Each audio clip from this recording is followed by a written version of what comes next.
really into like 80s music, basically. It was kind of a community of people that were thinking a lot about texture and improvising, less so about melody. And then there was a few of us that kind of came in a little younger generation into that scene that were coming in with a whole different sort of reference point, but really enjoying this sort of formal aspect of noise and improvising with electronics and stuff like that.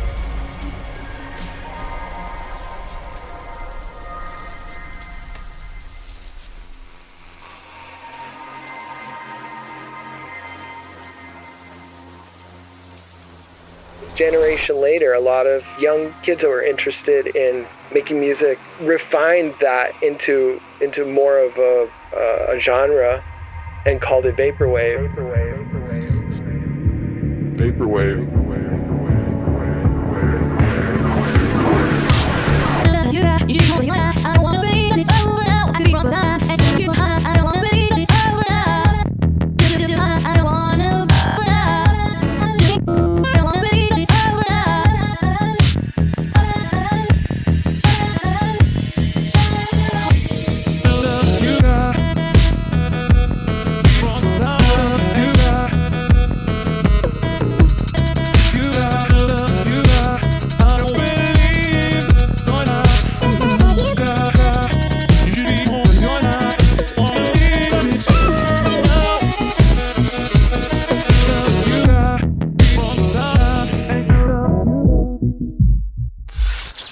Okay guys, the first thing that you need to know is that the internet is amazing and it's changing every day. Hold on, sis. Let's start at the beginning like Dad did with us. Good idea, Peter, but where do we start? Let's start with the basics first.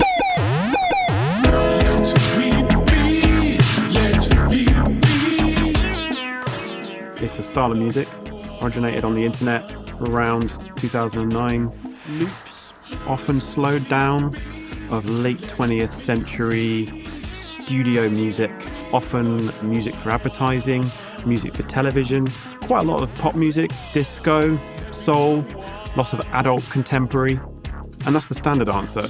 A better answer for what Vaporwave is that it's a kind of dream.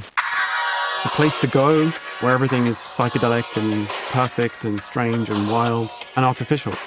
And somewhere between those two definitions is a style of music that's become a world.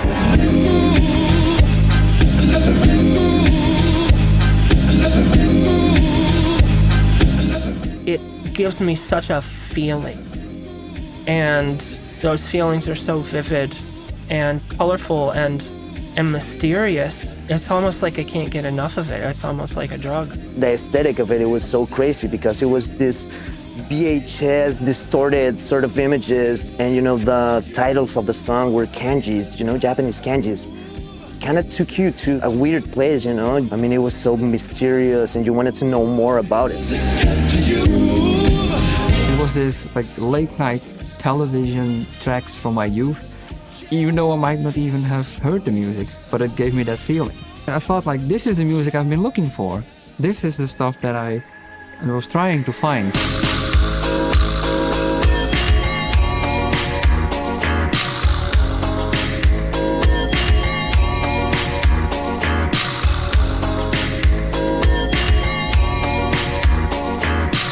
The internet hadn't infiltrated every nook and cranny of our technological lives yet. So it was still an underground place that anything could happen, and there were no rules. There was just infinite possibilities. It was 2011. I basically was trying to find the beginnings of Vaporwave because I was like, okay, this sounds weird. The description sounds weird, and I'm really curious about this. At that time, we didn't have a name for it either. So it was really hard to find it because, of course, it wasn't called Vaporwave back then. Nobody knew what to call it. I personally called it late night lo-fi, but Last FM was a big helper in me finding as much as I could. And from there, I just became immersed.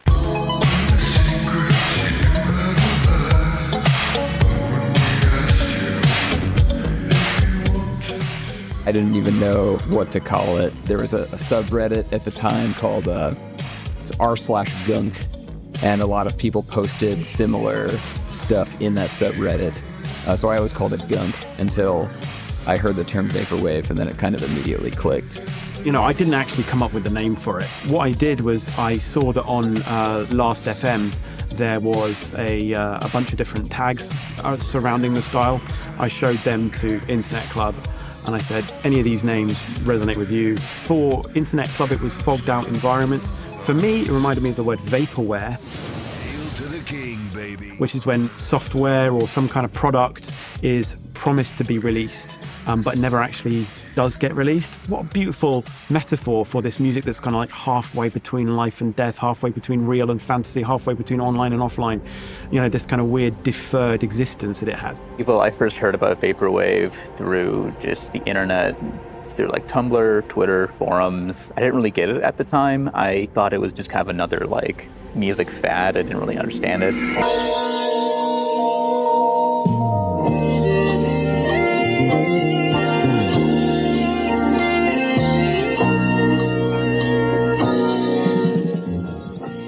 I was a massive fan of the project called Midnight Television, which I still to this day have no idea who created it. I've sort of, heard maybe some theories, but I have no idea. It was such a strange experience listening to it. I was in college at the time. I'd moved out of my parents' house. I didn't own a television. I didn't listen to the radio anymore. All of these media technologies that I had incorporated into my life, like over the course of 18, 19 years, suddenly disappeared when I went to college, and I never even thought about it again until I sat down and heard something like Midnight Television.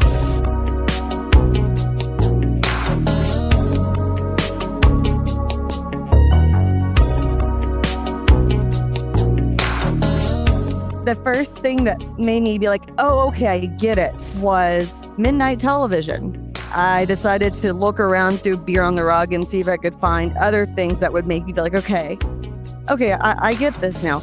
I was spending hours watching these commercial blocks, imagining myself in this kind of world, and be like, man, this, even though it was like a manufactured world directed by people to advertise this product, it was like, man, this seems fun and amazing. And so I feel like Lux was like an expansion on that for me. I first discovered Vaporwave probably back in 2011, and I stumbled across this video by a channel called EEG Programs called You Were Gone, and I clicked on it and went down the rabbit hole, and everything's been different ever since.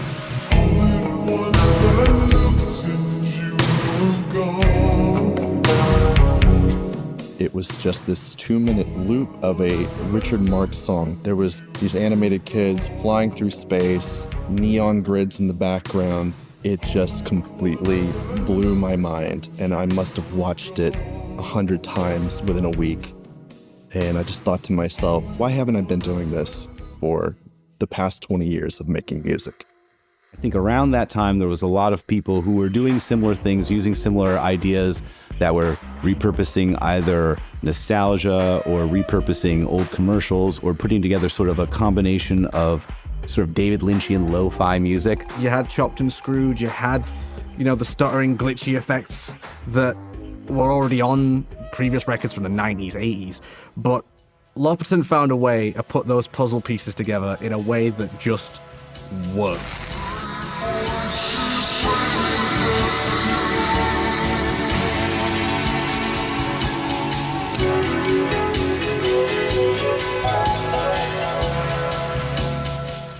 Just a combination of nostalgia with these 80s and 90s samples all slowed down, glitched together, thrown like into a blender. It's like you just took a cassette tape and just went...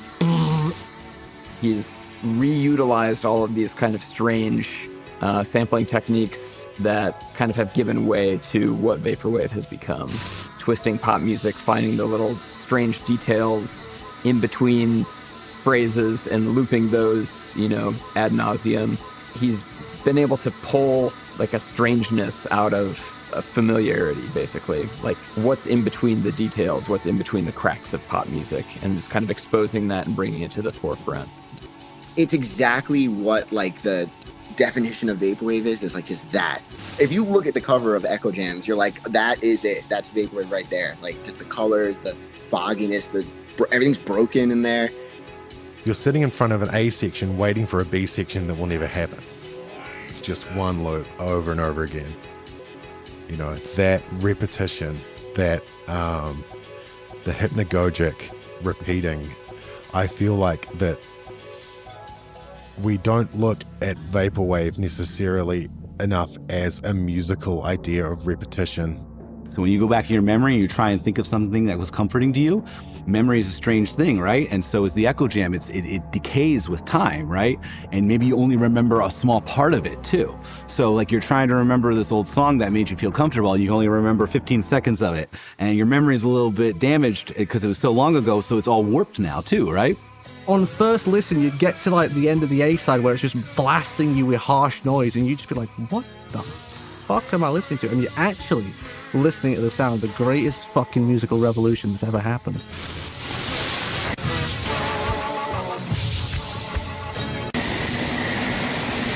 You look at Echo Jams as an entire package. It's everything that Vaporwave was meant to be. And I think that's why so many people look back on it like this was the one. This was the album that started everything. And this was around the time where there were these big albums coming out in the early 2010s. But you kind of felt like you were just waiting for that one album that was just going to blow it all up and just everyone was going to latch onto.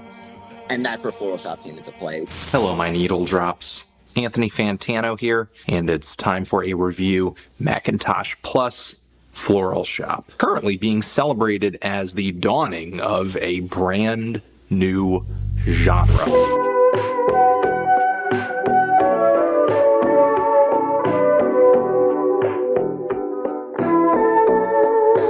I discovered Vaporwave in 2012. It was my sophomore year of college. I downloaded the album and it didn't click for me immediately. A couple months later, there was more internet buzz about Floral Shop. I started seeing the cover more. I saw it on Twitter. It took on kind of a meme life. Floral Shop sort of went viral within that scene, which amounted to, probably at the time that I found it, 10,000 plays or something.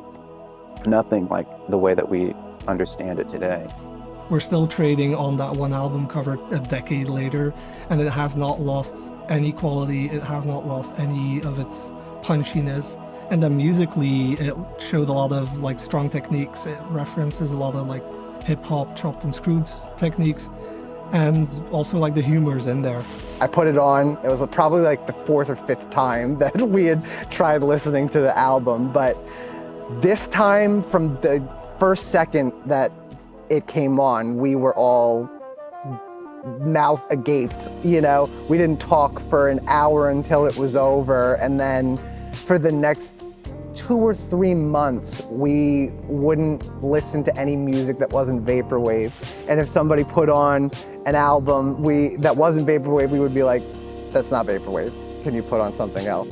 Is it something completely new? No, and that's why it's cool, because it's this reborrowed, remorphed, reconceptualized, pre-existing feeling that you can, all she had to do was slow down Diana Ross. All she had to do is slow down, it's all in your hands. There it is. That's the emotional state.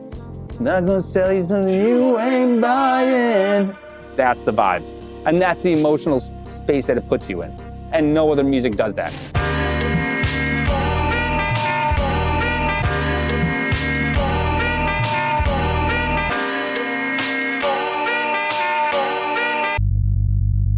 I was hanging out with someone the other day, they were an older black woman, and I was trying to explain Vaporwave to her, and she was like, oh, it's like DJ Screw and the Screw tapes. And I was like, yeah, but white people are doing it now, so it's called Vaporwave, so.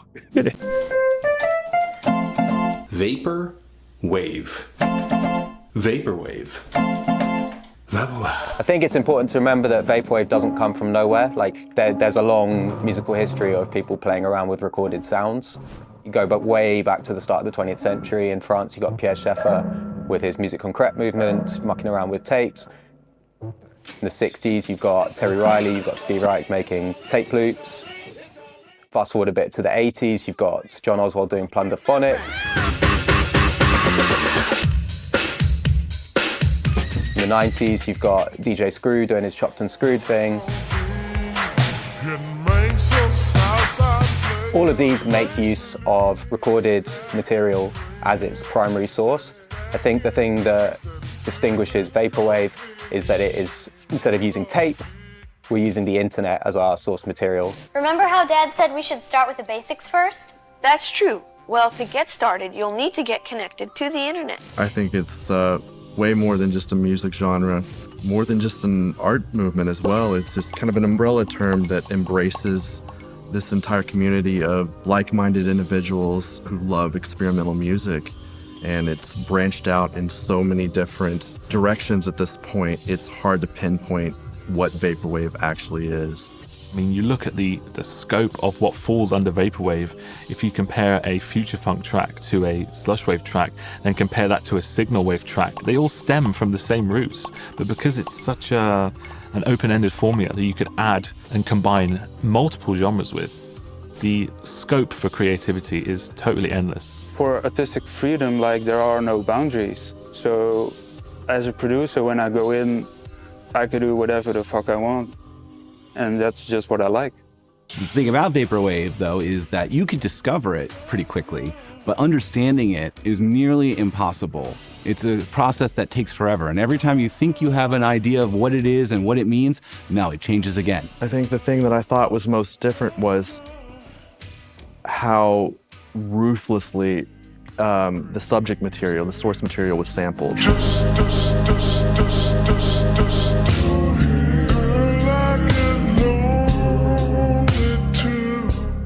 Artists have been sampling for, decades and decades now, but I had never heard anybody take the source material and just loop it, throw a bunch of reverb and, minimal effects on it, which kind of created this whole new way to experience the source material.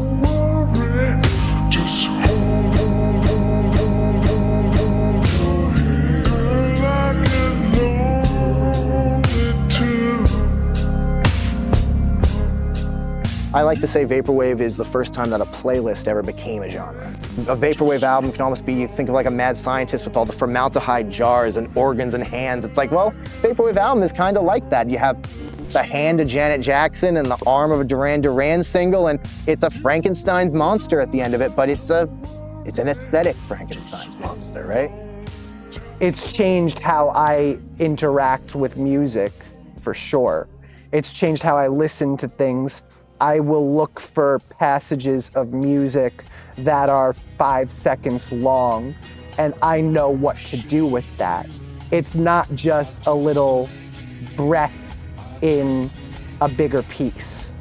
It can be the whole heart.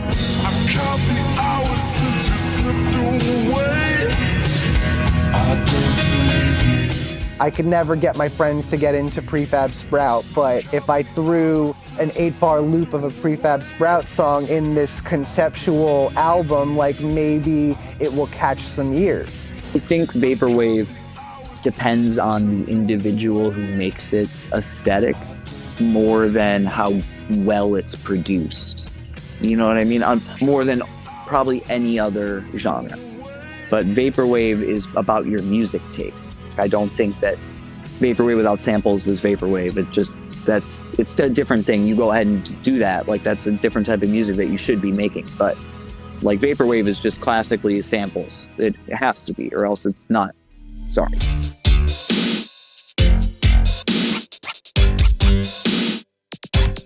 What an artist like Eyeliner or James Ferraro has done is just to go about this in a different way, using a different aesthetic strategy, recreate it, using virtual versions of the synthesizers of that time to create something that's a kind of an uncanny replica. I think that has just as much an unsettling quality as it does to chop, screw, and drench something in reverb. I still acquire things. I'm still acquiring genre. I'm still acquiring style. I'm still sampling sounds. Like, I use the Core Game 1 like someone would use a Sade record, right? I'm just taking this thing that is inspiring and loaded with history and effect and turning it into something else. Like, when I first heard Vaporwave, I didn't even know it was sampled. I just thought it was like people making music and slowing it down and stuff. But when I figured it out, I was like, oh, cool. Like, I can go to Discogs or wherever, and like look at the liner notes and see what kind of synth and drum machine they were using, and then go and buy it if it's not like stupid expensive, and try to capture that in my own way.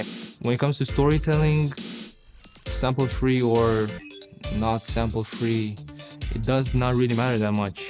What truly matters is the experience that's being created. There's always been some kind of gatekeeping going on with Vaporwave, like what is true Vaporwave, what's real, what's like fake Vaporwave, and it doesn't really make much sense to me considering how broad and hard to define the genre is. For me, the core of Vaporwave is nostalgia, whether that be real or artificial nostalgia. It's taking these old sounds and kind of appreciating them. It's breathing new life into either samples or aesthetics that were once seen as kind of outdated, and bringing them to a modern sensibility.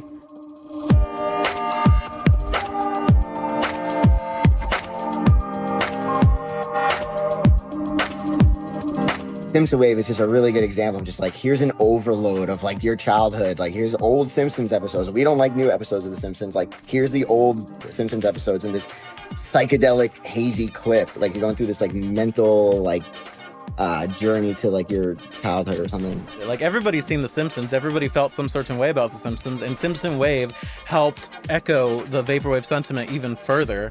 I think The Simpsons works really well. One part of it is that it's so universally nostalgic for so many people. So many people all around the world. And it really didn't feel like it was ever trying too hard. It was funny, but there were a lot of these really sad or bittersweet, kind of beautiful moments. It was something that was done from this feeling of having fun with it. And the next thing you know, it's being written about in Playboy magazine and GQ and Vice.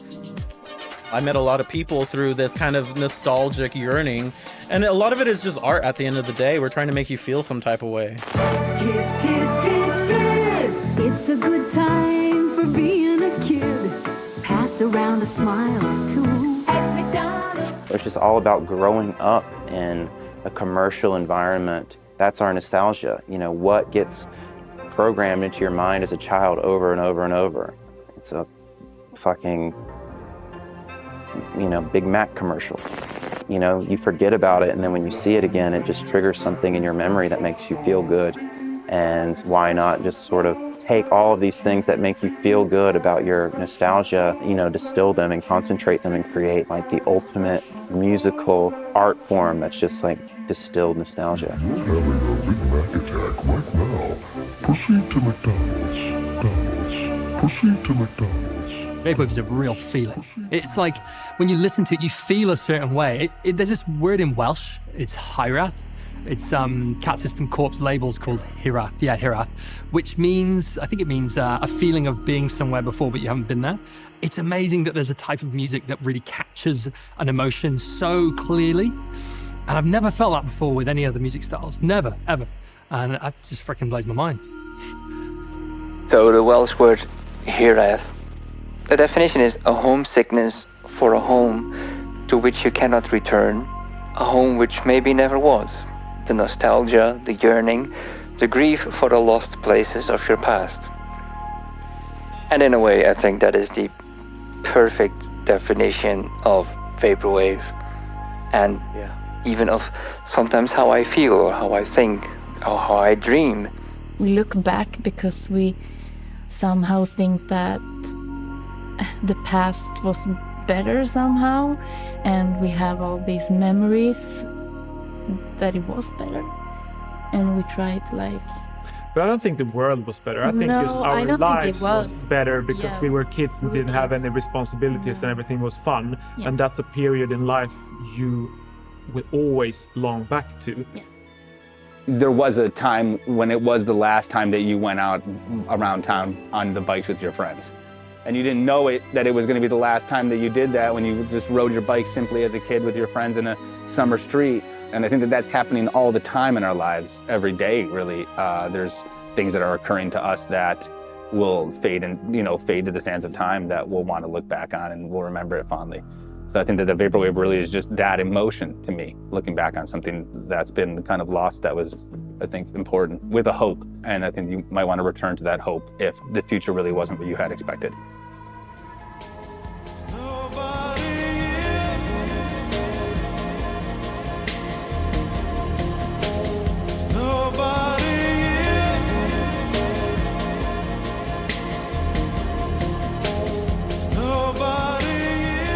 Vaporwave simulates death in some weird way because like when you slow it down, you're like almost, I don't know, signaling to your brain like it's a weird hypnagogic state where you're like not even in like a normal brainwave state. And I think that in that way you access your memories. And I think like even like, you know, they talk about when you die, you like have a like life review or something. And I think probably your perception of time is not the same. I think it's like a weird simulation for it in some way that allows us to access these deeper memories and get in touch with it. Musically, it's all over the place, but there has to be something that kind of binds it together. So like what makes Hip Vibes the same genre as Farside Virtual?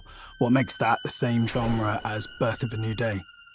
People will argue over the semantics of subgenres, but there is a common thread that makes it all fall under the same kind of family tree. That to me is like reinterpreting the past, reimagining the past. Vaporwave is kind of the opposite of what we might see in the tendency to reboot every movie and television series from the last century, or something like Stranger Things, which seeks to kind of give almost like a pure, unadulterated, like free-based form of nostalgia to consumers. And in that way, kind of frames the past as being something that's worth longing for when so many of us know like the 1980s really, it wasn't the greatest decade. Vaporwave, it wasn't interested in doing that. It problematizes nostalgia without just outright saying this isn't something we need to worry about. And that way, I think it's a bit subversive. Both synthwave and vaporwave go heavily on nostalgia. I think synthwave goes into it very genuinely. They believe the hype, they believe the ideas. It is the cool F1 car or the cool supercar, where vaporwave is a lot more down to earth. And I think if we're making a movie connection there, synthwave is completely like the second and third Rambo movies. They're completely caught up in it. They think it's super cool. Where vaporwave is that first Rambo movie that looks back nostalgically, but also critically and painfully at what happened and at a complex situation.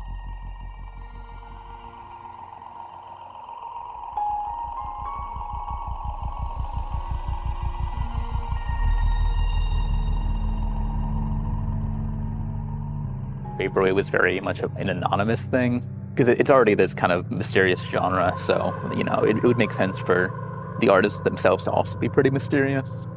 It was all aliases. It was all private. I don't want to put my name out. I don't want to disclose this. I don't want to disclose that. And for anyone who came into the scene around that time, it was almost like a copycat. You know, like, oh, of course the biggest names have got aliases, so I'm going to use an alias. I think it's not only an aesthetic choice by the artists. I think it was more of a conscious decision to hide behind avatars or Japanese kanji or stuff like Unicodes, because these artists actually wanted to stay anonymous. They wanted to keep the music underground. They wanted to be hard to find just so that the big corporations couldn't find it. It was filled of uncleared samples. So it was kind of freeing to some artists to hide their true identities or wanted their music to be a standalone thing. They wanted to do some stuff and while not being judged by how they looked or what their true identities were. Whenever I started, I think there was only a few women that were involved in it. There were a few fans, but there were very few artists. So that was kind of part of the reason why I decided to go for anonymity. Well, that's not the biggest reason. The biggest reason was because whenever I started this, everybody else was anonymous. And I felt like there was not a focus on the person behind it, and I respected that, and I wanted to continue with that. But upon people's discovery that, oh, Luxury Elite's a girl, I definitely had to kind of start hiding myself more because it became less of, oh, this music is great, to, I want to know what Lux looks like. I just wanted people to focus on how the music made them feel. There is like a judgment and like criticism that comes with putting yourself out there that I just felt like I was shied away from doing like music or putting things out there because of that, because I didn't want to have that sort of judgment or harassment or critique like coming my way. Like, of course, I didn't expect also this community to be so like accepting and like loving in the way it is now. And like, so like, you know, like starting out anonymous was like my way to sort of create safety for myself. I think anonymity was interesting at the beginning because a lot of people weren't doing it online. I think it came with this movement of kind of putting your art first and putting your personality, you know, behind it so that your personality wasn't what you were selling. Pretty much nobody was using their actual identity in conjunction with the music. And that was kind of what the appeal was to me. I wanted to pretend to be somebody else. And if you're gonna do that, why not just do the most braggadocious, like Saint Pepsi? That's where I landed.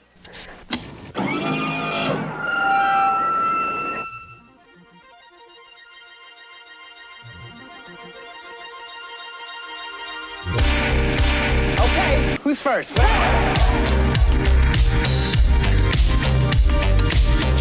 And I think that was one of the most interesting parts of the early days of Vaporwave. Like, you didn't know who is Luxury Elite, who's Cat System Core. No one knew. And then suddenly you were into this Facebook message and you're like, oh, is that you? Oh man, I love your music. Or we sampled the same song. And that was awesome. Pretty much everybody started friend requesting each other on Facebook, and Facebook itself became the main hub for being engaged with Vaporwave. You felt like you were part of this exclusive little community, like nobody else knew about it really. You know, you and a handful of friends on the internet. The big one for Vaporwave was this really small group, and to this day it only has like 25 members. It was called Xerox Fax Machine Superheroes. It started as basically like a James Ferraro fan club. People talking about his music and loving his music. But in there was Lasership Stereo, Luxury Elite, Internet Club, Saint Pepsi. All kinds of people that were involved in the early labels and groups and releases. There were really big names in there, and that's kind of where the Vaporwave sound really had its home at first. Hey! Hey! KKV! KKV! KKV!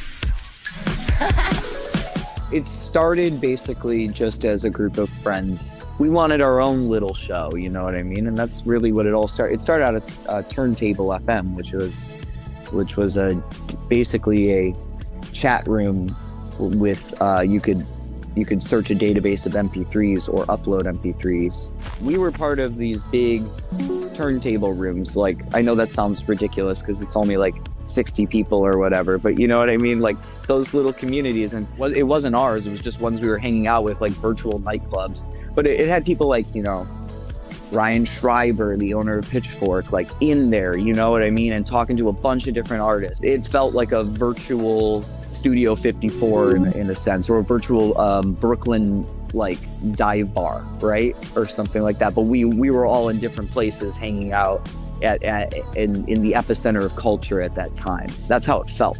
When we got bored of Turntable, basically, we were hanging out on Tiny Chat and we decided, let's do a music festival of our own, but it's just our friends.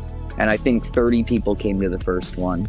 And we were really happy about that. It was like cool, or maybe 40, 50. And then we did a second one and like 100 people came and we were like, oh shit. And then we decided to do a third one, and then we kind of like maxed out Tiny Chat at 420 viewers. Like we got 420. We have that screenshot somewhere.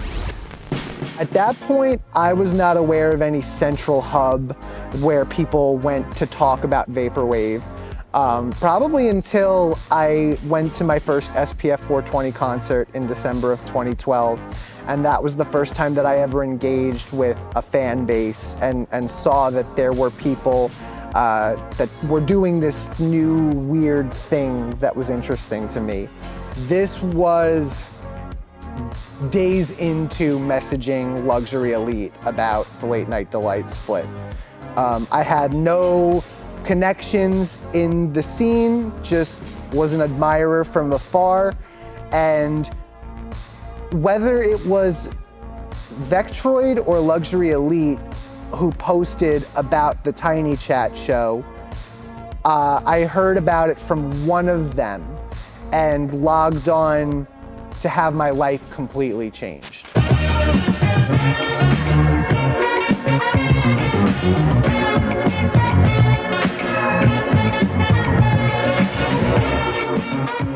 I was actually involved in one of those old Tiny Chat performances back in 2013. It was the brainchild of St. Pepsi. I think he had his whole new generation's showcase. Welcome to the new generation.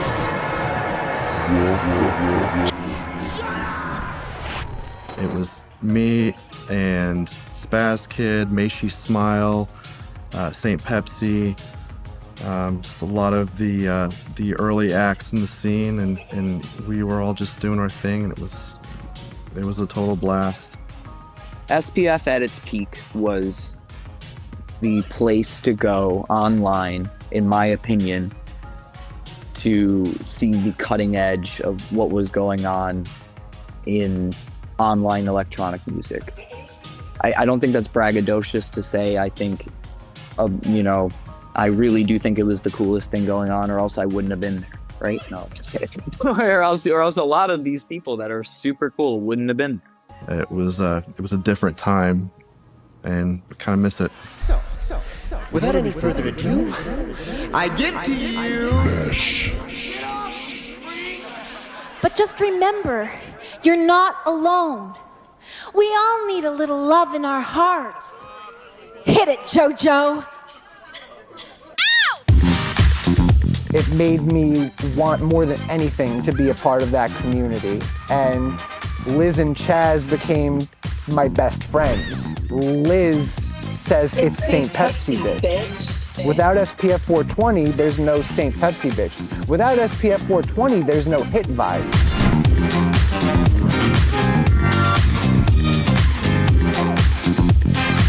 It was very punk to be using something called Tiny Chat to host shows on, because we were using something that wasn't meant for music at all. It was more like a kind of ephemeral, chat app. We were all experiencing this technology for the first time, and we were the prime demographic for the new technology. And it changed our thinking of what we were capable of doing. Now it's just kind of how everything is. But back then it was really subversive to do something like that.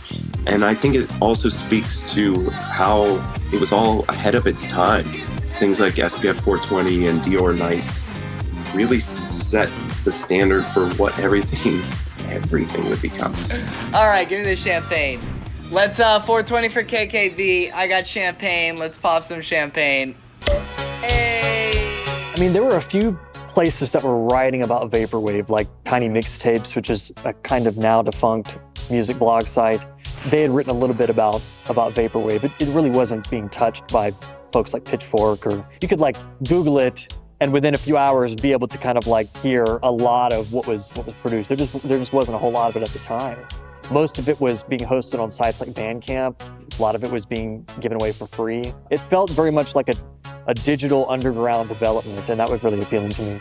Tiny Mixtapes was a heavy champion of all that early, the early Vectroid, before it even had a name, when it was just all the Internet Club, all the early stuff. I feel like Tiny Mixtapes was pretty much the only established publication that was putting them on their year-end list, reviewing them frequently, and all the early Vaporwave, sprang from that.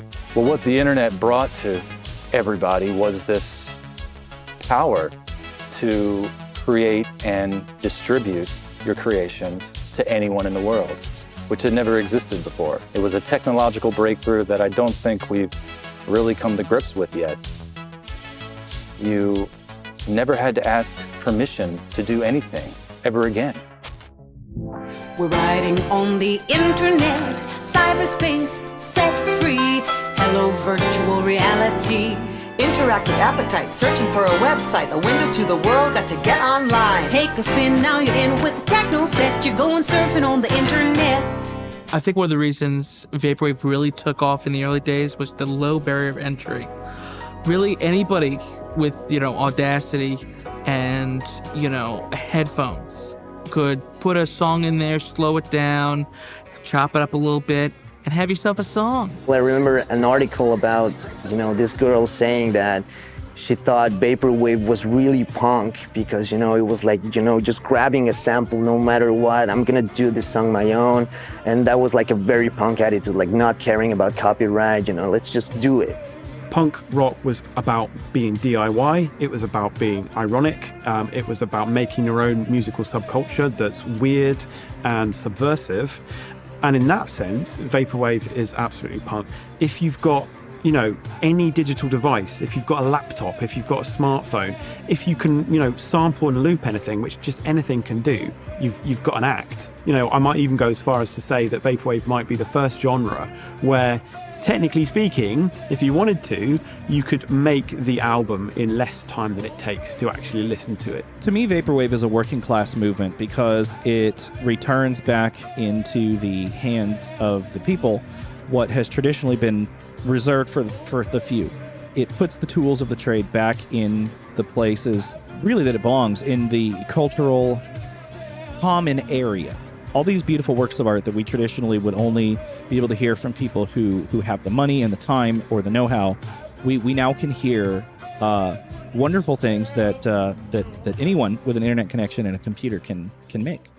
Back in the early days when people were trying to find Vaporwave and get it at its roots, there were a lot of blog spots and articles and stuff of people trying to ascribe this sort of political anti-capitalist movement to the scene.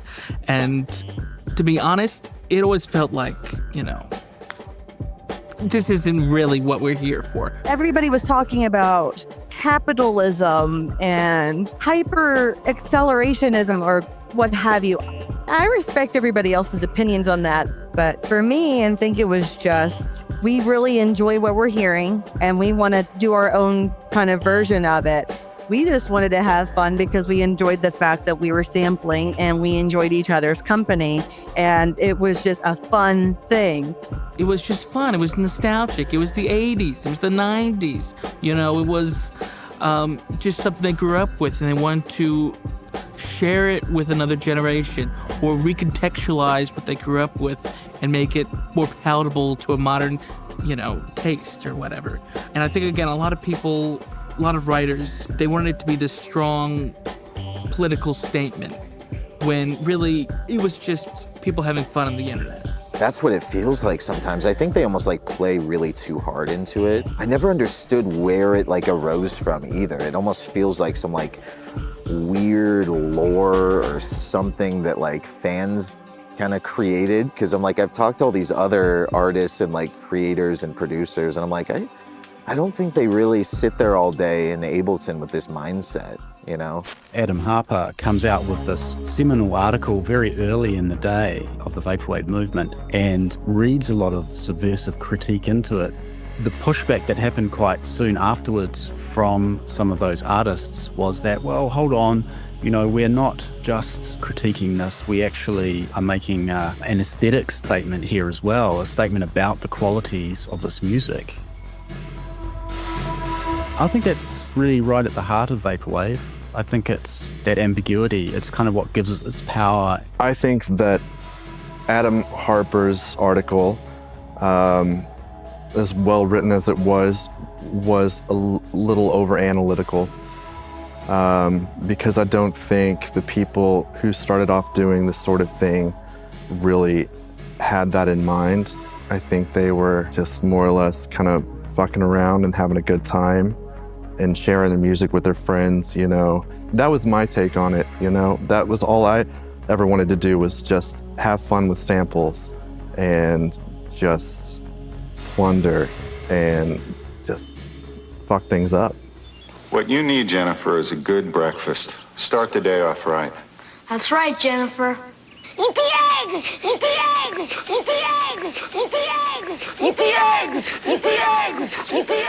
So the music is about capitalism. It's about the explosion of technology and globalization in the 80s and the 90s. It's about the birth of digital technology. It's about the birth of the internet. I wasn't ever claiming to know what the musicians' intentions were, although I did get a little bit of that from the interviews. But I never claimed that that was what Vaporwave meant, full stop. I think it's inherently there in the same way that it's inherently there with like punk music. Like it's in the roots, it's in the ethos, it's in how it started, it's in how approachable it is. But does that go for everyone? Of course not. There are people there purely to make money. There are people that make music without politics in mind, even though I think that's slightly difficult to do in a genre that's built on diversity, and people of color and trans people are inherently at the roots of Vaporwave. So I would find it hypocritical to think that there's no anti-capitalist notion anywhere. Creativity is a subversive process, right? You may not think you're making an anti-capitalist statement, but you are, right? You are making a statement at least against the higher levels of capitalism, at least against the systems that are currently in order, because those systems are blocking you out. I am extremely frustrated by an article in the way, a 20-year-old will cite it to explain to me what Vaporwave is. Like, I don't understand it, right? And that bothers me. I'm offended, I was there, you weren't. Your whole perception is through this article that was celebrated because it was about us, but we didn't agree with it at the time. But didn't really think that it was going to make any difference, that people would be still talking about it. But that's the way the internet works, isn't it? Every subculture that's ever existed has had some kind of critical analysis written about it, if it's significant enough. The problem is that he wrote for Dummy magazine, and that means that 100 times as many people who even knew Vaporwave was a thing suddenly know it's a thing. And so anything that's in that article has an outsized influence, and it kind of stomps on the truth of the people who were there before. And that's an unintended consequence, because I know that he loves the music, but it definitely would have rattled people at the time because it wasn't necessarily their intentions. A lot of people read that article as, maybe one of their first experiences of Vaporwave, and they think this is a bit, some boffin has really gone off on one on this. But yeah, if you like Vaporwave because it's fun, it's escapist, it's good to dance to, bit retro, that's great. If you think Vaporwave is a representation of like the end of history and the politics of the 21st century and the nostalgia for public space and all that kind of stuff, that's good too. There's no right or wrong answer, surely, in how you listen and what you get from the music. Musicians will say one thing, listeners will say another thing. And I'm a listener who said at length that I reckoned there was some kind of image of capitalism in there as well. Kentucky Workers Comp Fund Specialist. You don't become a specialist overnight. Just ask Ben Brumley of Cardinal Carrier. Our company has been in business for 54 years. Part of the appeal of a lot of the early stuff was that it was very anonymous. It was art that was kind of sidestepping the whole idea of like money being exchanged. So it was very removed from the idea of like authorship. And I mean, that was part of the interest or the appeal, that it was like this whole subgenre of music that is essentially saying we can make music outside of a system of monetizing everything. The notion that, not being able to sell music or just giving music out for free was so kind of revolutionary at the time, and taking these old samples of commercials and kind of just worn out music that corporations had dumped as trash and then repurposing them into Vaporwave. That to me was so punk. It was so kind of cool. In the beginning, it was all through Mediafire and sharing it within these Facebook group communities and these Last FM pages and messaging each other. At that time, Bandcamp was still a fairly new concept for people. That platform made it so easy for everybody to upload their own music. And yeah, the labels just started sprouting up all over the place, most notably Fortune 500, Ailanthus Recordings, who had already been around for a while. Beer on the Rug started putting out more Vaporwave releases after the release of Floral Shop. Vaporwave incorporates distribution as part of its subject matter. In a sense, vaporwave labels have an intrinsic satire on the music biz, on this kind of entrepreneurial logic. So you get labels called things like Fortune 500 and business casual, which sort of invoke a sort of a corporate level of existence, which is very ironic considering these things are really run on a shoestring. For the most part, they don't really make much money. I'd say that a lot of people at that time used to talk about how Fortune 500 sort of set the standard for the vaporwave record label, even though there were vaporwave labels at that point. I called it a last resort label.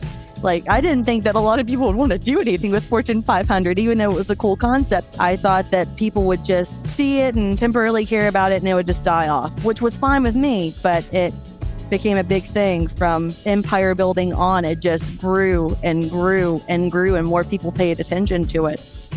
I was releasing an album a week. I would get an album that I would like, and I'd be like, okay, we're going to release it on this day. Is that cool? They'd say, yeah. I'd release it. I would be like, okay, let's go. Let's put this out there. And it would all be free. I didn't want anybody to have to worry about paying for anything. I just wanted it to be there for people to hear, for people to enjoy without money constraints. The record labels that would pop up were so mysterious. Business casual was one that I loved back then too.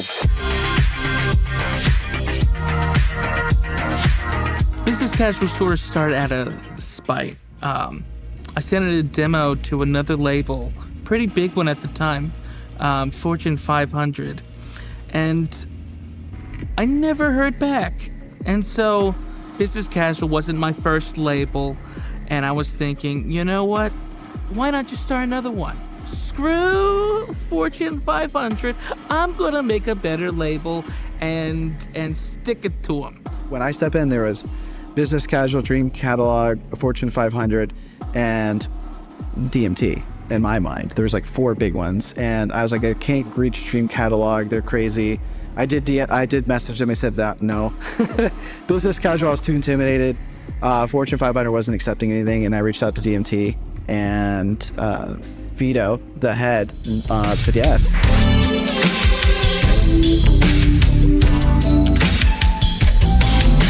The end of 2014, I ran out of vaporwave to listen to. And I also found out tons of people who wanted to release vaporwave were finding that the submissions were completely clogged up on all the major labels. So I thought to myself, maybe I can start one, and as long as I just message a lot of people and make it known that I'm taking in submissions that were vaporwave themed, maybe people will want to come here. And it took only a couple of months of just telling people, hey, I like your music, hey, you do great stuff. And submissions started to pour in and started to collect them and number them. And before I knew it, 6 months in, there's 100 albums. And I'm like, I think maybe we can make this work. Around late 2014, early 2015, so I get a message via Reddit from someone saying, hey, I have a Florida-based label. I noticed that you're from Florida. Why don't we get your release on here? And I'd seen their label posting a lot lately, and I was like, oh man, all these releases from Florida. And that's when I finally got together the album Miami Virtual. I decided, let's make an album based upon, Miami, which is like the most vaporwave city I can think of in the state of Florida. And I just saw palm trees and beaches and sunshine, and the whole idea was like it was gonna be like someone going on a trip.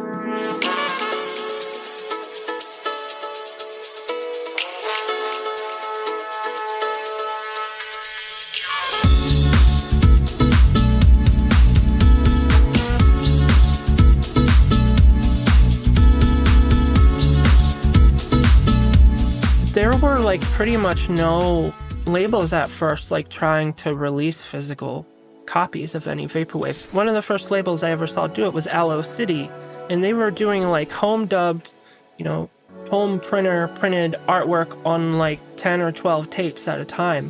That was new and kind of weird. I started off as a hobby. It started off as something I just did for fun.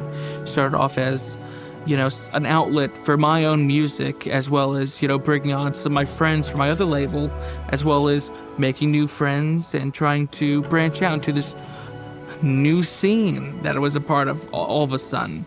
I remember buying a box of 100 blank tapes, and I made the first 6 or 7 releases from those 100 tapes, because I only did 10, 15 for each release, because at that point, who was buying tapes? I remember my first album, which is now, I only made like 5 tapes of them, and it took like a year and a half to sell out of them. But now, if I was to put like 5 tapes up, of an album right now, I mean, they'd be gone in like a minute, It's just, it was a different time. In 2013, when we did the first press of Late Night Delight, we sold 25 copies. And then the next year, when we were pressing Fiona Coyne and Fall Harder to vinyl, we pressed 300 copies and they sold out in a day. That was unprecedented. It's true that in 2013, there was not really a market for these kind of releases, but I feel that that market showed itself very quickly. It only took a year or two for the enthusiasm to reach a fever pitch. It almost felt like overnight. I mean, I was kind of coming to the scene a little later, but it was like, I don't think merch had really like hit its peak yet, or like was like going towards what it's at now, but it's like, it's pretty mind-blowing what this scene does. And you can watch 1,000 vinyls sell out in a minute. And this is an artist with like a few thousand followers will go sell out 1,000 vinyl in less than a minute. And it's like, I look at all these other places that I'm like, there's no way half of these radio artists are even touching numbers like that. In the early days, you only had a couple labels that were putting out vapor vinyl releases. You had your 100% Electronicas and your Car Park Records putting out things like Hit Vibes. And then a couple years later, there really was an explosion of new labels coming to the scene. You had your My Pet Flamingo, you had your Neon City Records, and what they're doing is essentially creating kind of like a cultural archive of these releases in a physical format. People were stuck doing digital downloads and weren't really feeling like they were owning the music that they were enjoying. It's the tactile feeling, actually, when you touch something and it moves. For younger people, it's maybe that. They just want to feel a physical thing because everything is digital. And now artwork is also getting digital with all those NFTs and stuff. It's super weird, people want to have that. They just want to have a physical thing. And I think it's also one of those things that we miss right now as a youth. Having it as something that's almost like an art piece, so something that's in your living room, something you can talk about, you can pull it out and share. And it's not just, okay, I'm going to pull up my phone, boop, boop, hit play. It just feels more like you've got something from a niche artist too. And to where there's now all these crazy formats. People are doing stuff on like weird cartridges and like mini disc labels. People do reel-to-reel. It's cool because having those niche pieces of history, especially digital history, it almost feels like a celebration and a renewal at the same time. The weirdest one is a Quip and R23X released on a wax cylinder. A limited run of like 20 of them. I got one, and it's probably one of the coolest things that I own. A lot of the original ethos of Vaporwave was supposed to be like a parody of consumerism. It was supposed to be like laugh at all this 80s and 90s schlock, all this mall soft music that our parents used to consume. Lol, aren't they dumb? And then we end up falling for the exact same shit that they bought 30 years ago. Oh, have you got the one that goes... Album, cassette, or CD? Yep!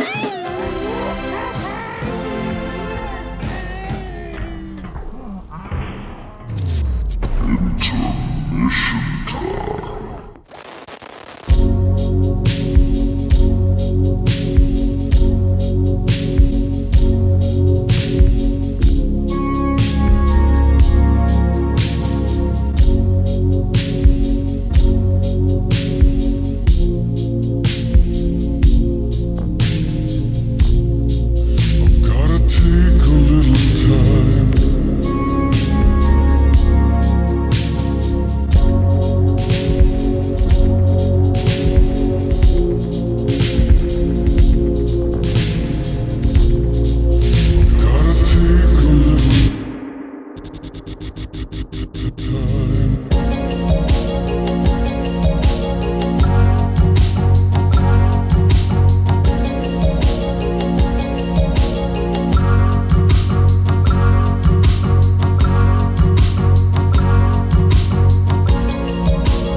Dream Catalog was super influential. Like I'll Try Living Like This was on Dream Catalog, Manipool was on Dream Catalog. So that whole catalog there was huge. I think 2013 to 2015 Dream Catalog, that was like the Miami Heat, you know, in the early 2010s where like LeBron was on the team. Like,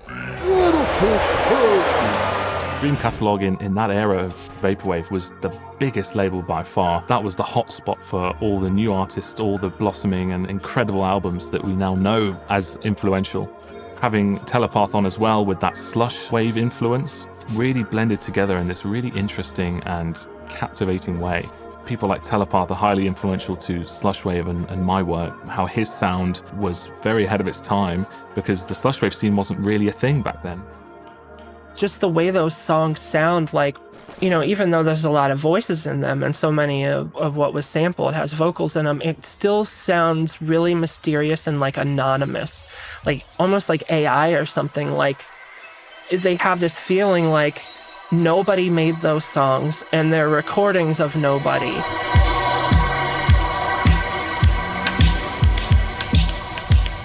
Telepath was actually one of the first Vaporwave musicians that I had ever listened to.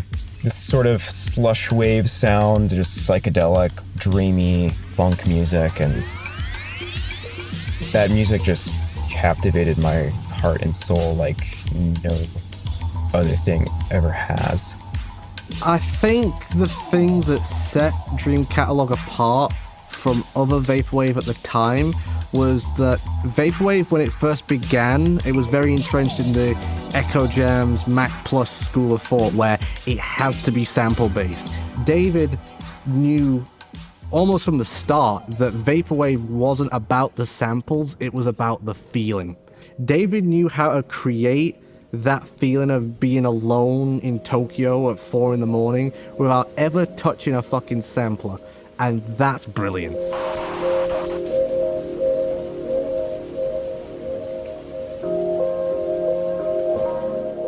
2814, that Birth of a New Day album, I think it kind of set almost a gold standard for like ambient dream punk music, or just kind of ambient music, like modern ambient music in general. I think it kind of set a gold standard for that. Honestly, all the buzz and the hype originally put me off. And when I first had a chance to take it in, it was just started snowing outside. There was like a thin layer of snow. I was just so lost in that moment with that album. It's like time just stopped. Everything froze. And the gap between me, that window, and the ice that was outside, it might as well have been 1,000,000 miles. You can get lost in that album very, very easily. You have the rain influences and these washed out synth lines and these hypnotic drums that take you to this neon lit city, bustling atmosphere, neon signs everywhere, tall buildings surrounding you. You can always go back to that album and think, wow, this is something special. This is something that encapsulates the emotional value of Vaporwave without it seeming like a sort of joke, really. And it sort of created like a tone for Vaporwave that could be a lot more serious from when it was released. But generally speaking, a lot of releases that came out between sort of 2015 and 2016 had a great impact on me personally, just because that's the time where Dream Catalog was really in its prime, in my opinion. That Rolling Stone article was like a personal achievement for him, because Dream Catalog was his baby and he'd invested all of his time into making it. The image, the persona, the attitude, it was all curated by him. And so once he got that Rolling Stone interview, that was like cemented. It was like bona fide. And that probably is where it all started to fall apart, because one factor was the money, the other factor was the egos. And you don't get an article in Rolling Stone without it going to your head just a little bit. And once you've got someone who's interviewing you in Rolling Stone, and then the next day you've got to go on a Vaporwave subreddit and dealing with 6 fucking nobodies saying how shit your latest album is, you might go fucking insane. What I think was kind of like the breaking point where it kind of like started to decline was when a bunch of Dream Catalog releases just suddenly disappeared. And I don't know if it was copyright issues or what. I don't think they ever gave a legitimate like an official statement of why that happened. We had the lawsuits chasing us. We had legal up our ass. Every single sample that we put out on a record needed to be cleared. That's why the Dream Catalog Graveyard exists, because so many of those albums had samples that we just couldn't clear, and they just needed to get nuked immediately, because if we didn't, it'd jeopardize everything. You know, think about how many people read Rolling Stone who work at Universal, UMG, Sony. They'd read that article and they'd go, hang on a second, that label is making money off of our sample that we recorded, and they're not giving us a fucking penny? Yo, we gotta sue the crap out of these guys. And it was happening to everybody. And David felt nobody was understanding that message. So he made the album about it. This world is out of time, and now it is mine. Prepare to die. It might seem harebrained, it might seem totally off left field to say Vaporwave is dead at a time when everything is at the highest it could be. But after a peak comes a crash. Dream Catalog was leading the pack, and they just nosedived themselves. You go, oh, okay, where are we going? Like, obviously they're business casual, there's other things still going, and people are still making music.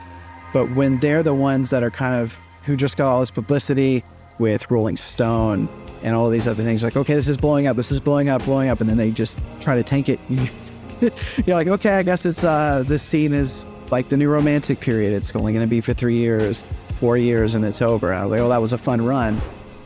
What I didn't expect is the amount of people from within the community who just did not agree with it, and they kept pushing it, and everyone was fighting it, and it just became this really big clash in the scene of, you know, which side are you on? Are you the new generation of hard vapor versus the old school vapor heads? And for me, I'm like, well, I don't want to be on any side because I love Dream Catalog, but I can't stand what they're doing right now. You know, I thought it was going to be just, they go down, they're taking everybody with them. And it was at this point that I was really starting to, Vaporwave was really starting to take off for me and for my label and for my project at the time. And so I'm thinking, oh man, you guys fucked everything up.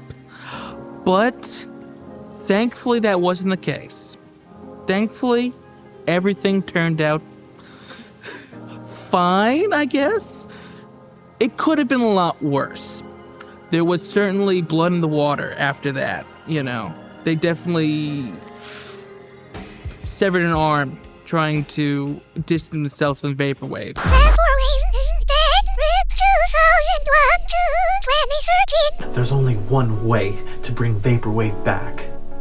No, Anthony Fantano, you cannot stop me from trying to bring back the sanctity of the vape. That particular phrase was coined very early in the history of Vaporwave. So by early 2013, 6 months in, some of the original people in the scene were just declaring Vaporwave is dead. It's over. Sorry, it's all being noticed now. That's the end. Perhaps they were serious and that they wanted this to just stay their little secret. But I tend to think it was a tongue-in-cheek kind of way of looking at this. Vaporwave had died so many times that it was hard to almost keep up, at least even back then. You're talking the early to mid 2010s. And a lot of that was because I think some viewed Vaporwave as just kind of a meme, like something that would, almost like a joke that came out of the internet and would just pass away over time. Forgive me, I forgot myself. I was somewhere else. I wasn't around for the Vaporwave is dead era. And I guess that's a bit of a blessing and a curse. A blessing in the sense that I didn't have to deal with any of that drama. But also, I don't really have context for how people felt at that time and how it's progressed since then. So they feel like folk tales of like, oh, this happened in 2015 and then this happened in this year. To me, it just felt like this blooming DIY scene of people experimenting with all different types of Vaporwave. A lot of concept albums. One of my favorites actually being High Renaissance at the Modern Art Museum.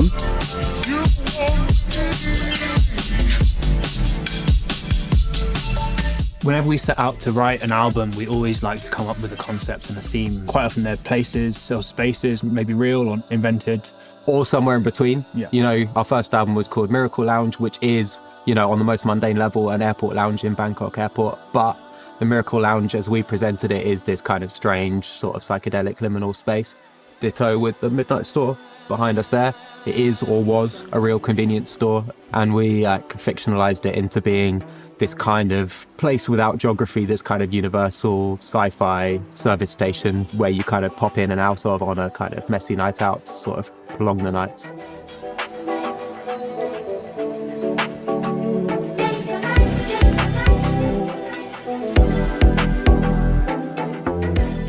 Vaporwave is a return to the album and a return to the visual being almost as important as the music, and what you're checking into when you are listening to or absorbing a Vaporwave album isn't just a few seconds on social media, it's diving into a whole world that the artist has created for you. For a genre that's often compared to punk, the fact that it's kind of brought back the concept album, which is about as prog as it gets, is quite strange. So you had 70s prog rock bands like King Crimson, Emerson, Lake and Palmer, Pink Floyd, and you have these amazing albums that tell a story and have a narrative to them, and I feel like that was kind of lost for a while. It's a genre that was born in the internet age, and that removed geographical barriers. So anyone from anywhere in the world can take part, and that comes with loads of unique stories. We could make an album about childhood holidays in Belgium, which we did, and you can use the kind of music that you listened to that was playing on the radio in the car as your source material. You could make an album about pirate radio culture, which we can do because we grew up in London and because we remember that time like fondly. I lived through it. Like, I've still got tapes that I recorded on the radio as a kid. As we take this one from the tip top, DJ Enzo on the wheels of steel. You're listening to the sounds of the Weekend Rush. This is Sweets FM 94.5 on the FM dial. And that's the way we like it, London town. That's a unique perspective. It's my perspective, and everyone has their own. And I think that, like, existing in the digital age, that's given Vaporwave kind of a unique frame of perspective that I'm not sure many other genres before have had.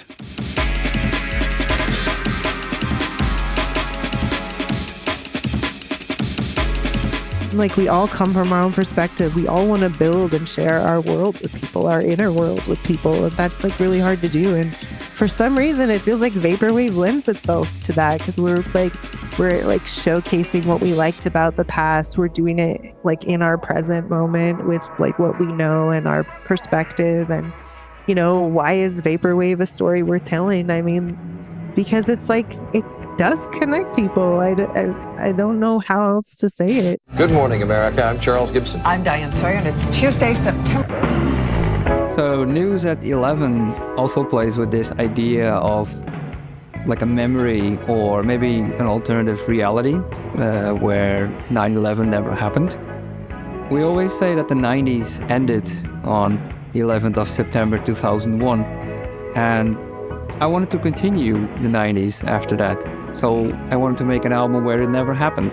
That's why you will hear samples that are like cut off exactly at the moment it goes to the news, or it says like today is September, and then it cuts off. Anyway, lots to get to, but before we do, we've got another check of the weather from Mr. Roker. Al, it is such a pretty morning, isn't it? Perfect fall morning here. Although it's not fall yet, so it's still a perfect summer morning. I think that it's a way of dealing with what happened. I mean, it affected me, even though I'm not from America, but I remember seeing it on TV and how it changed the world. And I think it's a very heavy subject, but all the people, you can go to YouTube and read all the comments, like everyone's talking about it, like how it affected them. It's like you don't need to have been there to create the nostalgia itself and then be able to tap into the memories, the thoughts and the kind of emotions that someone gets. So take Cat System Corp and take News at 11. There's an album created by somebody who wasn't in New York on that particular day, however, is able to create an album a number of years later on down the line that evokes the memory, the emotion, but also like an alternate world completely within that event itself.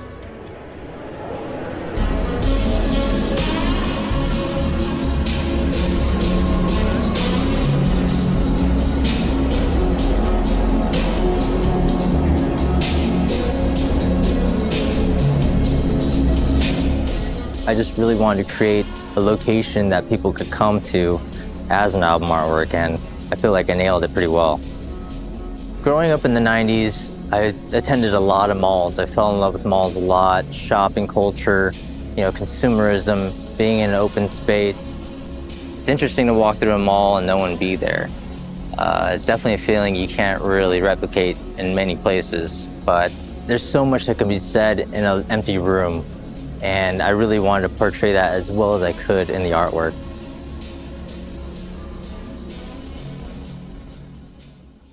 I started Equip in 2015, but I don't think I did a face reveal until about 2017.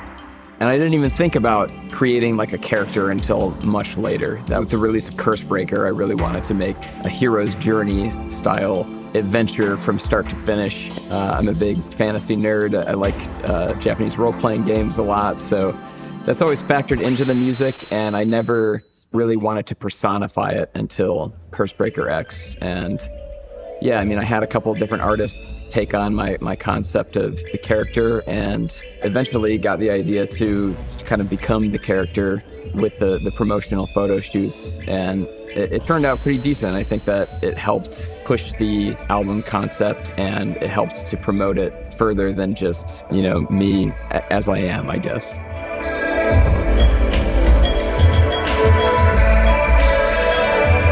Well, it's been fun, guys, but if you'll excuse me, I have some dungeons to explore.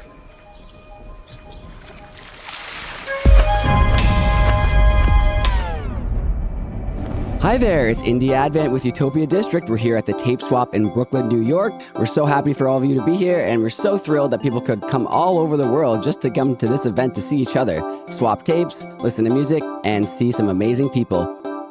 Let's get on in and see what's going on inside.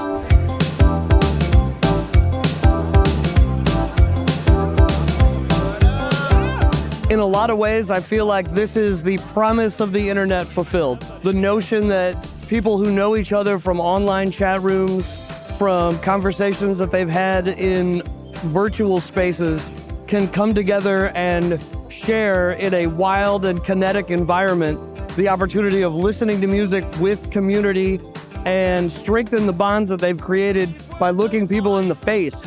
Like, this is an amazing experience for people who have maybe known each other for years and are meeting for the first time. It's a very special thing.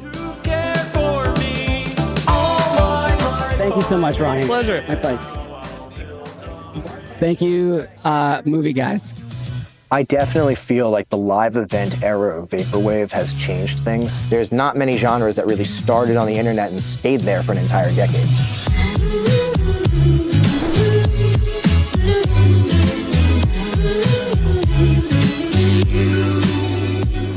To the best of my memory, the Philadelphia show was the first intently Vaporwave IRL show where all of the artists were asked to play based on their experience in the Vaporwave scene to a crowd of Vaporwave fans. It's gonna be real good, I promise, I swear.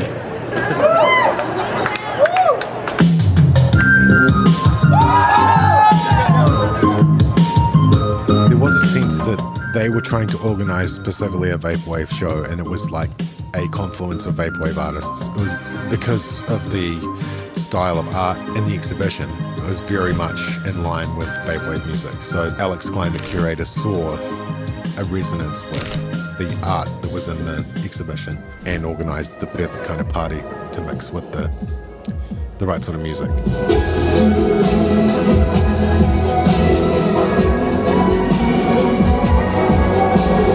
I don't think it was clear to everybody just how big of a real-life Vaporwave community would show up to this event. And by the time that Death's Dynamic Shroud came on, the rooftop was full.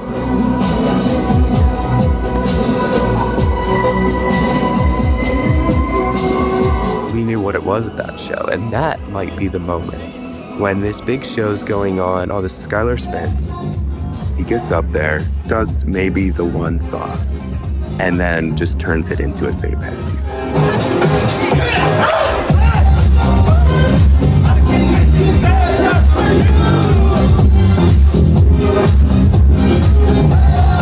And you have 100 people on this roof dancing to St. Pepsi under the sky in real life. I'm standing next to eyeliner at Death's Dynamic Shroud. Like, that was incredible.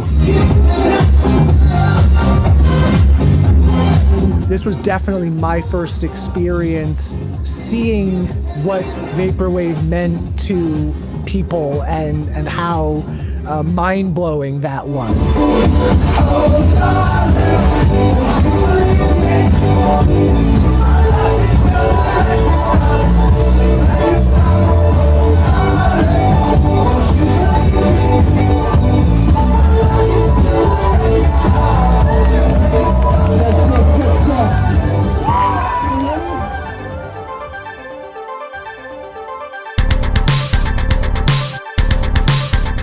So the first tour came about through Reddit. Luke posted on Reddit that he wanted to come to the States, and I took that very literally. And I reached out and I was like, hey, you want to make that happen? I jumped on it right away. I had just wanted to be traveling within the US for so long, and Vaporwave hadn't had any chance to really travel, just stay online. A couple months later, he was in the States. He was in LA. We got a rental van. He brought his partner and his tour manager. I brought one of my buddies to help with merch, and we were off. It was so good. There's nothing like driving up the West Coast with a bunch of people in a van, you know, with legal marijuana and a bunch of shows of people who are organizing like crazy DIY spaces. It was very special because there were people showing up who knew what Vaporwave was. They knew what the music was about. That tour felt very easy, and like it was the time for me to be touring the West Coast to the point where I didn't want to actually leave. First Vaporwave tour ever. Truly a monumental time for Vaporwave. A big part of what the future held. Oh, I'm live? Oh shit, this whole time. Hey, what's up, people on the 100% Electronica live stream? It's your boy Frank JFC, and we are live at Electronicon. That's a good intro, right? I would say that in 2019, with the first Electronicon, which was not technically the first Vaporwave event, but it was the first major Vaporwave event where you saw some of the biggest names all coming together and meeting in person for the first time, having huge installments that actually feel like the sort of art that we would only ever seen at our computer screens. Before the festival, I said something online. I was like, hey, let's all meet up for like a pregame at this little brewery place that was kind of nearby. And there was a lot of people that showed up. And then we all walked there together. And we took this photo. It was like, it had to be like 70 of us or something, maybe like 60 of us. But it was just so cool because it's just everybody kind of exists in real life and everyone's kind of chill. People were walking around saying, this is the Woodstock of Vaporwave. It was crazy. The first thing we saw was a guy in an MPF t-shirt, and that like blew my mind right off the bat. But there were just hundreds of people there, and it was really niche at that time. There'd been live events before, but nothing on that scale. And it just, for me, it felt like it crystallized the moment where Vaporwave went from URL to IRL. Doing things in real life was such an amazing moment. People knew my name. People knew my face. And I think I said it during the Econ 1 performance. I said, this internet thing just got real. It was totally surreal. It was absolutely surreal. You're a part of this online community. We all know each other generally, but meeting in person is such a new experience in that sense. It's like, now I really know you. Now I've met you, we've talked, we've hung out, actually had a human connection that's beyond cyberspace. It's been really interesting to see the transition from this very online, internet-based thing to the live world. I think it's been great for the life of, the Vaporwave scene, and everybody has been able to invent their own way to make this translation from this very sort of unreal, synthetic world to the live world.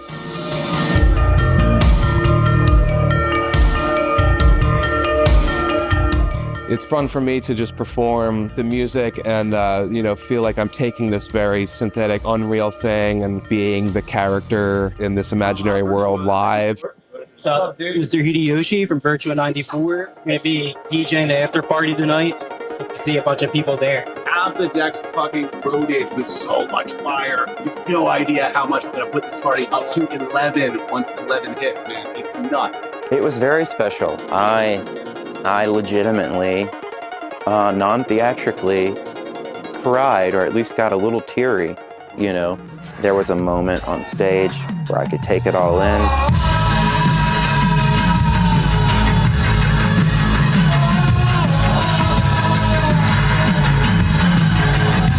It was very close to the end of the night. I knew that, you know, if the whole rest of the event at this point kind of goes off the rails, people will still, you know, everyone's so drunk at this point that they won't even remember, so.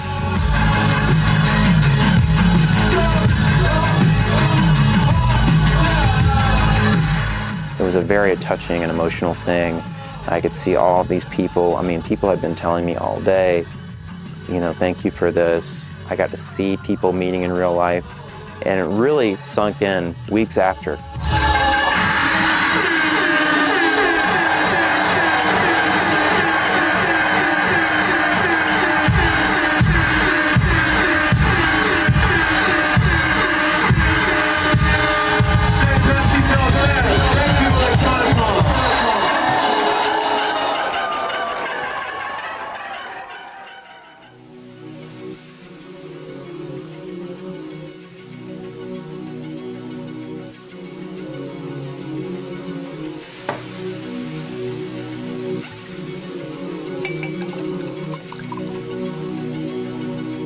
...2019, 100% Electronicon. Vaporwave. It was there. It was ready to go. And then, of course, yeah. COVID. Coronavirus outbreak. Coronaviruses attack the respiratory system. COVID-19 outside China has increased. 98,000 cases have been reported worldwide. After COVID happened, the transition was really quick. People suddenly were like, okay, what are we going to do now? The live stuff was really starting to kick off, and then it just got kind of taken away from us, and people were super fast to just move everything back to where it came from, which is online. People did what they always do, and they went back online and they put together, you know, streaming events like charity fundraisers and stuff, and that helped people through. People were suffering at that time. You know, there was a lot of mental health issues. People were feeling isolated. And I remember when we did Flamingo Fests with Indie, we had hundreds of people in the chat, and I know that people felt a huge relief from events like that because it gave us a chance to spend a weekend together, even if we were all in our own living rooms. All of a sudden, there was like a couple of years, it's like a window of opportunity, learning skills, and just, yeah, constantly churning out stuff for live shows. So yeah, it was like a very, very strange, surreal time, but, you know, we were told to stay indoors, and Vaporwave musicians like being indoors. That's good, I know, something like that. Ready?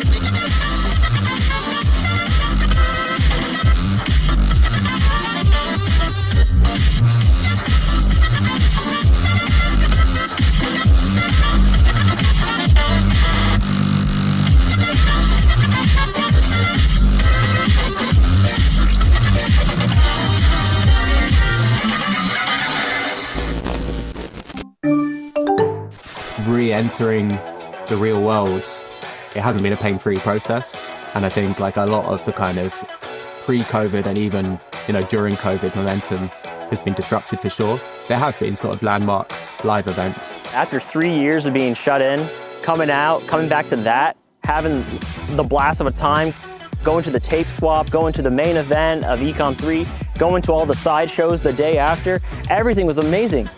And honestly, it was really cool because I felt like a celebrity for like 3 days. Because more people knew me at this one than they did at the first one. And I was like, that's amazing.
For a genre that was born online and very much underpinned by anonymity, it was quite a significant transformation to start putting events in real life.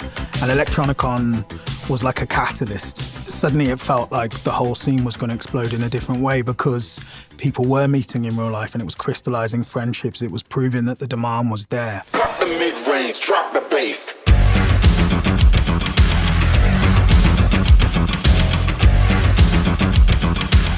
We put on shows in London, we put on shows in America with Flamingo Fest, and people have traveled from all over the world to attend those as well. Cut the mid-range, drop the bass.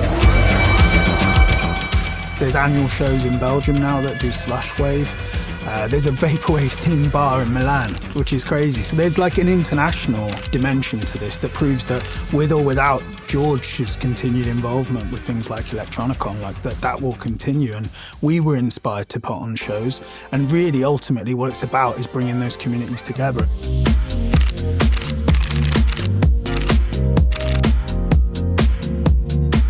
Everybody has this real love and drive for the scene, and it's like this giant Disneyland where everybody comes together for this one purpose. We're about to set out on a massive tour, like my biggest tour to date.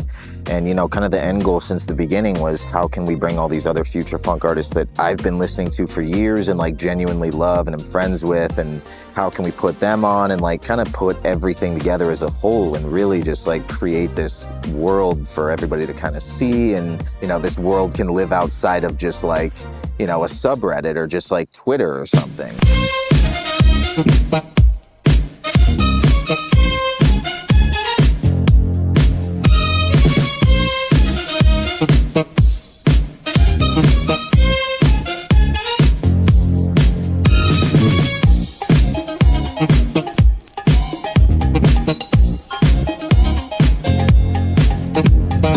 With the first Electronicon, I remember saying to George, like, wow, you know, you did this without the help of any kind of industry support.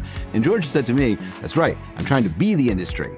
So if you're trying to be the industry, that's not exactly the same thing as like, you know, trying to join the industry. There's very few people who are making music and putting it out there who don't want the largest reach possible. I don't care who you are. I don't care how punk you are. You know, you want to have a great reach. All of the punk bands that we know about, well, they're very punk and they're very authentic. It doesn't mean that they sold out, that everyone knows who they are. You know, you can't say that a Velvet Underground or the Ramones or, you know, what have you, that these are sell-out bands. It's quite the opposite of what 100% Electronica does, is selling out. I put quite a lot of effort into an individual project and try to look at what the mainstream music industry is doing. And it's not that I want to be a part of the industry, it's that I want to compete with the industry. It's not anti-capitalistic, it's anti-corporate. And what's mainstream? That's the question I guess you got to answer, because I would say that it's almost already mainstream. You go to H&M and you can buy a shirt with a grid and a bust on it. So how do you define mainstream? I think it's H&M. I've definitely seen design elements from Vaporwave make their way into the mainstream. Like Adobe Photoshop has like a Vaporwave preset pack. It is happening, and I think more people are trying to pick up on it. Stranger Things is a great example of like, maybe not necessarily 100% Vaporwave, but also you have to take into consideration the time period of the show. It's based in the 80s. Daniel LePatin doing Uncut Gems and Good Time. It's like people are making music for TV and film, and they have Vaporwave ties. It's funny that the sort of godfather of our music scene is the producer of The Weeknd, who's the second most streamed artist on Spotify as things stand. Like the fact that this guy, his day job is in the mainstream music world, but has this kind of little secret life as a godfather of something that's very experimental and very uncommercial, I think is notable. He kind of changed the whole genre of music and then disappeared. Which is a flex. Yeah. Well, it was a huge moment when we found out that there were going to be editorial playlists for Vaporwave and Future Funk. I submitted quite early on. Yeah, it was even in the early days, it was like, wow, it's been recognised. It's been recognised. Yeah.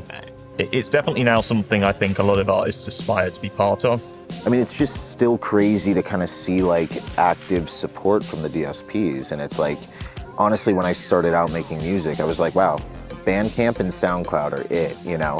And now you look at it and it's like, it can and is everywhere. You know, it's like, I have my own show on Apple Radio right now, and it's like, even they're tapped in and aware of like what's going on in the scene, and people are like curious, you know? And they've seen all these, I think all these videos, and like the YouTube algorithm's been phenomenal. It's really kind of crazy seeing how it's being pushed, especially like post kind of boom of like city pop and like Mary Takeuchi, and just seeing like that stuff really get pushed.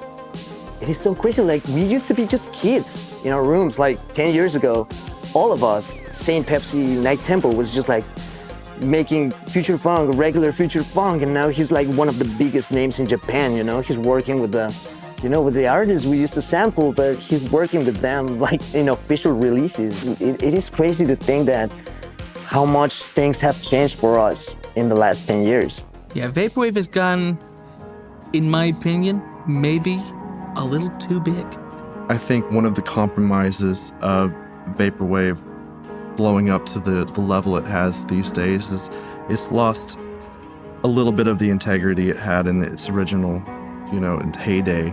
It wasn't about being some huge, famous touring act going on TV shows or anything like that. It was just about making something new, something that had yet to happen and yet to be heard and seen. And it wasn't technologically possible until that point in time. We all shared this similar look at our shared lives. And it was kind of a magic time. Vaporwave was kind of like the first genre to not need a face in front of it to sell you the music, which was so powerful. When that kind of phased out and people started actually using their real names and putting their faces out, I think that it wasn't Vaporwave to me anymore. It was kind of pop music or experimental pop. Vaporwave to me had specific connotations of being something that was anonymous, that was free, that wasn't trying to sell you anything. That to me was Vaporwave. For everything that's been lost, there's something to gain from that too. Art doesn't make itself. It's a commodity like anything else. And yeah, there has been maybe some magic lost from the early romantic days of Vaporwave, where it was just discovering these strange little albums on Mediafire or Bandcamp. But you also now have a much bigger audience to support the art and ensure that it keeps being made. Billboard Hot 100 Top 10 for the week dated October 20. There's a lot of Vaporwave albums that would have charted if they were reporting to Billboard. People don't realize that. You know, I charted with my Nick Hexum record, but that was not the biggest selling record. That was just the last one that was when we started reporting. There's a lot of artists who would never fit on a major label. But there's a lot of things that could be done as far as, you know, sync licensing to get your music on a Stranger Things or something like that. And then people are now hearing your music, and your music is impacting culture. I mean, it's like for me, like when I set out with like the new kind of stuff and everything, especially after I signed with a label, it was kind of, I feel like people looked at it, they're like, oh, here comes the sellout, here comes this. But it's always been like, I still love future funk and everything about it to this day, but it's always been like, okay, I can't just make the same mixtape over and over, as much as I would do that in a heartbeat every day. But I'm like, there's got to be a way to kind of take this sound and push it to more people and like open that door. And it's like, that opens more opportunities for everybody to just be like, oh, wait, this can be pushed even further. And it's, I look at like most of the stuff on the radio, kind of in the mainstream now, I'm like, it's not really far off either. I don't know necessarily that there will ever be a complete selling out of the genre. I don't know if that's possible given how nebulous it all really is. I think there's room for people that grow beyond the boundaries of their bedroom. We love to hear Saint Pepsi or Skylar Spence played in a Chipotle. We love to see George Clanton touring with people like TV Girl and Frost Children. We love to see these retro themes showing up in various music videos and on certain pieces of clothing. I'm an optimist. If Vaporwave is going to die, I don't think that it's going to die at an auction. I don't know. What do you think, kids? Yeah. Surf's up. See you on the net. Coming in high at number 13 on the charts, his new single, I've Been Young, has been tearing up dance floors all across Ibiza this summer. Ladies and gentlemen, George Clanton. When I was in my early 20s, it gave me a playground and a home. I think that that's why I don't want it to die, is because I don't want that part of me to be forgotten. As my more, mainstream success has eclipsed it, it's a really important part of my time, and I think that a part of my journey that I really love, it gave me my start. Vaporwave is not dead. It has died before, but it always resurrects itself. It probably will not remain living. It'll die again, and it'll live again. Is it dying? No, but we're getting older, and we're the people that ultimately relate to it. And increasingly more it will become obscured and more occult in the society, and being a thing that was a lost art form, and that's Vaporwave itself. That's the wacky irony of the whole thing. Like, the Vaporwave will become Vaporwave. We still need Vaporwave, and it's still here, and I'm still excited about it. We have so much that we can draw from it. It's part of that dialogue that we have as individuals with the group and with recordings and with music itself. The fans are getting younger. I mean, there's 14, 15-year-olds out there now who just have nostalgia for completely different things, whether it be things on the internet or social media. So I think it's always going to be constantly evolving, which is cool. The past moves forward with the present. And if the 80s moment's past, then so be it. You mine the 90s. And when you're done with that, you mine the Y2K period. And we saw that. We saw that with the Jungle Breaks period. We've seen that with the rise of Barber Beats. It's come out of nowhere and dominated the entire scene for a little while because people were nostalgic for the early days. And that's fine too. Slush waves emerged and become like a healthy subgenre in its own right. And new things are happening all the time because younger artists are coming to the scene and they have different nostalgia. They're not interested in Diana Ross. They're not interested in hearing 80s slow jams. And that's why Vaporwave will stick around forever. I think Vaporwave is genuinely unique and valuable insofar that it's the first genuinely fully decentralized genre. It wasn't started in one place and not even in one message board, not even digitally in one place. And I think that's the big strength of it. It was as anonymous as it could be back then. It's a lot less anonymous now, but that just comes with the territory. But I think that gave everyone the chance to have a level playing field for once. It wasn't about your friends from high school or what the local club was playing. And I think that gave us room to have people equally represented regardless of their status as diverse or as a minority. And I think that's still a huge boon to the scene. I'm really thrilled to see folks like Ramona and Robin that were the two biggest mentions in the initial Vaporwave article kind of gave trans folks a way to say, hey, this is a community that would accept me. And I love that. I love that as a concept. I think that is great that trans folks have found a voice in our community. I think fundamentally, the scene being inclusive is a product of that. It's like those artists were there from the start, putting their unique lens onto their art. So it's impossible to decouple those things. I've seen Vaporwave fans of all colors of the rainbow in all gender spectrums, all sexualities, from rich to poor. All these people, all these interactions are what makes it beautiful to me. And the music is just a part of that glue that brings us together. I think Vaporwave has changed my life in that it wasn't just finding an artist that you really love to listen to. It was finding an entire community of people that want to come together and create something special. That has allowed me to find other people who also feel cast aside, ostracized, misunderstood, but people who have an intense burning love and desire for oddities and just eccentricities and experimentation. And those people finding each other is very affirming. It's very validating. I think that we're all coming from the same place, even though we are scattered all around the world. But we all grew up on the internet, and I think that's a thing that unites us. Like, we all think the same way, and that can break down some barriers. I think Vaporwave might have been an attempt for me to find my people, because kind of growing up, I always felt like different in some ways and kind of didn't like a lot of the mainstream stuff that my friends did. I didn't dress like my friends because maybe I couldn't afford the same clothes they did.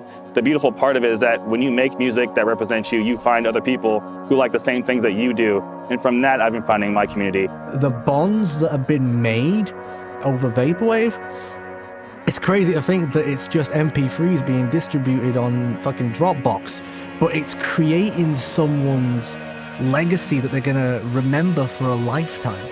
And that's something that I don't personally think that I'll ever be able to wrap my head around.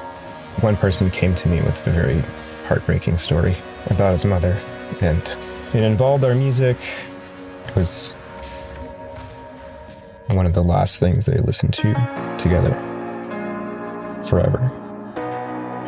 I broke down crying that day, and almost every time I think about it, I break down crying, and clearly, but music brings people together, and I want it to stay that way forever, and I know it will. We should be united by music, and Vaporwave is the greatest proof that I've ever had in my life that the possibility of being united by music is within our reach. But yeah, Vaporwave has completely changed the trajectory of my life and my music. I've found sort of a home, a group of people who embrace my music no matter how weird it gets, and as long as they keep listening, I'll keep making the music. I just figured, okay, this cool ass genre is going to probably fizzle out for something else, which fine by me, but at least it's fun. But it's affected so many people and it's changed so many people's lives. It's insane and it's fucking awesome. No.